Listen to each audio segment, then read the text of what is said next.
कभी कभार भ्रष्टाचार की चर्चा होती है।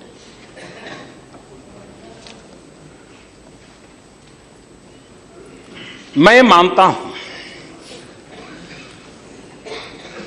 कि भ्रष्टाचार ने हमारे देश को तबाह करके रखा हुआ है और मैं चाहता हूं यह देश भ्रष्टाचार की चर्चा राजनीतिक दायरे में न करें, क्योंकि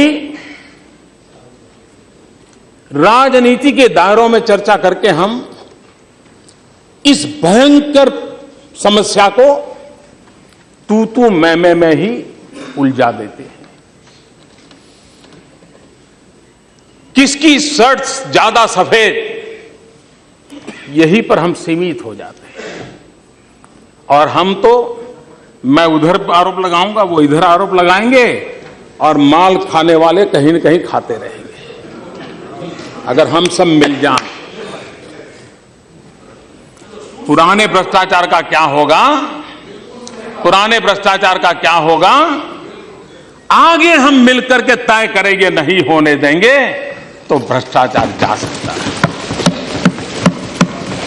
क्या देश में कोई समस्या ऐसी नहीं है जो राजनीतिक विवादों से परे हो? क्या देश में ऐसी कोई समस्या न हो सकती है जो तू मैं से बाहर निकल करके समस्याओं के समाधान के रास्ते खोज सके? भ्रष्टाचार एक समस्या है और उसका उपाय जो शासन में बैठे हैं उनकी जिम्मेवारी है कि वे पॉलिसी ड्रिवन स्टेट चलाएं। और जब पॉलिसी ड्रिवन स्टेट होता है, नीति आधारित व्यवस्थाएं होती हैं, तो ग्रे एरिया मिनिमम रहता है। मैं ये तो दावा नहीं करूंगा कि परमात्मा ने हम सबको इतनी बुद्धि दी है कि हम ऐसे कानून बनाएंगे, ऐसी नीतियां बनाएंगे कि जिसमें कोई कमी ही न रहे। मनुष्य का इतना तो सामर्थ्य नहीं है। हो सकता है आज समस्या ना हो कि 5 महीने के बाद 5 साल के बाद उभर करके आए, लेकिन मिनिमम ग्रे एरिया रहे। और जब मिनिमम ग्रे एरिया रहता है तब यह बात तय होती है कि जो अफसरशाही है उसको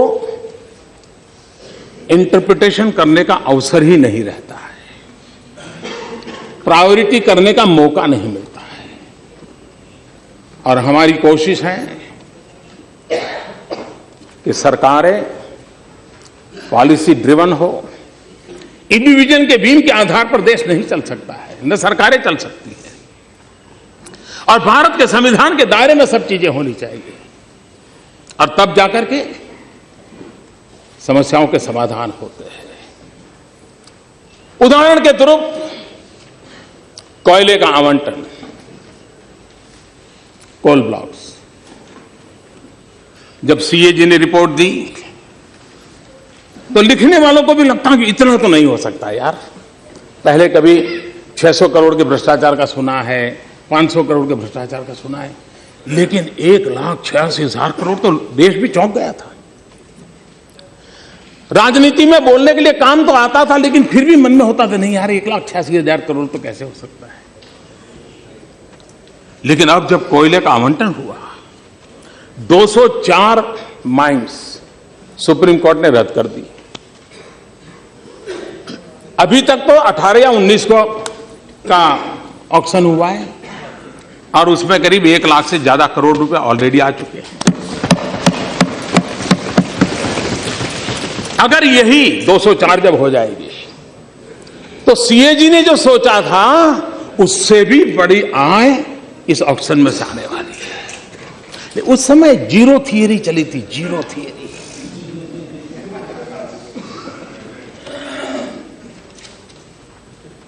मैं ये नहीं कहना चाहता कि ये जिनके समय हुआ उनको क्या करना चाहिए, वो मेरा विषय नहीं है, वो आप जाने, आपका परमात्मा जाने। लेकिन अगर हम इस दिशा में चलते हैं तो मुझे लगता है कि रास्ते खोजे जा सकते हैं और रास्ते खोज करके, और ये सीधा सीधा उदाहरण है कि भ्रष्टाचार मुक्त व्यवस्थाएं विकसित की जा सकती हैं। ऐसी व्यवस्थाओं को विकसित किया जा सकता है जिसमें भ्रष्टाचार का अवसर कम होता जाए, और इसके लिए आप उत्तम से उत्तम सुझाव दें। इस विषय को लेकर के मेरा समय मांगेगा तो मैं आपको समय दूंगा, मैं आपसे समझना चाहूंगा। आप भी हमें गाइड कीजिए कि भाई इस भयंकर समस्या से निकलने के ये रास्ते हैं चार।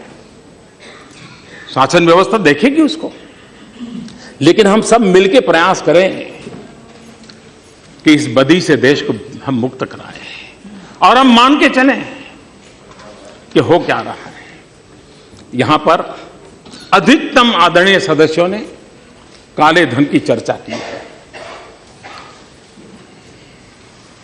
जिस काले धन की चर्चा करने से लोग कतराते थे, काले धन की बात आते ही मुंह पे रंग बदल जाता था, उनके मुंह से जब आज काले धन की चर्चा सुनता हूं तो मुझे इतना आनंद होता है, इतना आनंद होता है कि जिस आनंद की कल्पना नहीं कर सकती।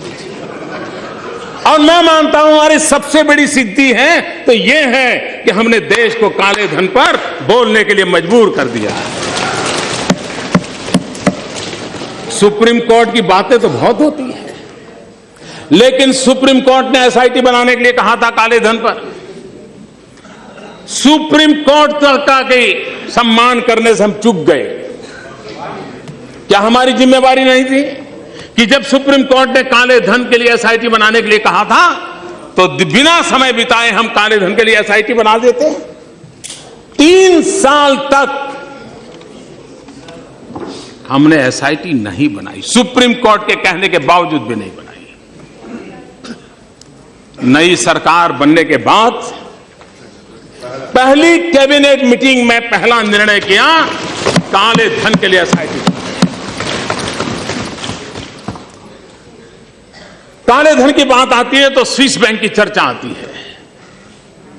मैं श्रीमान अरुण जेटली जी को बधाई देता हूं कि उन्होंने कानूनों का अध्ययन किया, अंतर्राष्ट्रीय कानूनों का अध्ययन किया, और स्विट्जरलैंड गवर्नमेंट को महत्वपूर्ण जानकारियां हमें एक्सचेंज करने के लिए उनको राजी कर लिया, और उसके कारण अब वहां की बैंकों की जो जानकारियां हैं वो पाने का हमारे लिए रास्ता खुला है। मैं वित्त मंत्री जी को अभिनंदन करता हूं। इतना ही G20 समिट में आप भी जाते थे, हम तो पहली बार गए। हमारे लिए तो कईयों के चेहरे भी पहली बार देखने का अवसर आया था। हमने G20 का क्या उपयोग किया? G20 समिट के अंदर जो संयुक्त डिक्लेरेशन हुआ उसमें हमने आग्रह किया कि ब्लैक मनी, ड्रग ट्रैफिकिंग, इसके खिलाफ G20 ने जिम्मेवारी के साथ कदम उठाना चाहिए, और उसमें हम सहयोग करेंगे, और काले धन को रोकने के लिए हम एक दूसरे के साथ सहयोग करेंगे। हम मिलकर के जिसको दबाव डालना है डालेंगे। इसका निर्णय G20 समिट में करवाया। हमारी कोशिश, और इस रास्ते से हम भटकने वाले भी नहीं हैं, हटने वाले भी नहीं हैं, और कोई इससे बचेगा नहीं, मैं आपको कह के रखता हूं। और कृपा करके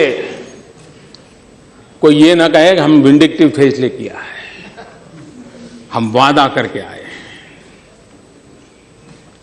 वो व्यक्ति जरूरी नहीं कि सब राजनेता हो, लेकिन जिसने भी किया है देश का तो नुकसान किया ही किया है, और इसलिए उसके संबंध में सरकार की इच्छा शक्ति चाहिए, हमारी है। सरकार के प्रयास होने चाहिए, हम कर रहे हैं, और अंतिम विजय प्राप्त करने तक हम करते रहेंगे। ये मैं इस सदन को विश्वास देता हूं।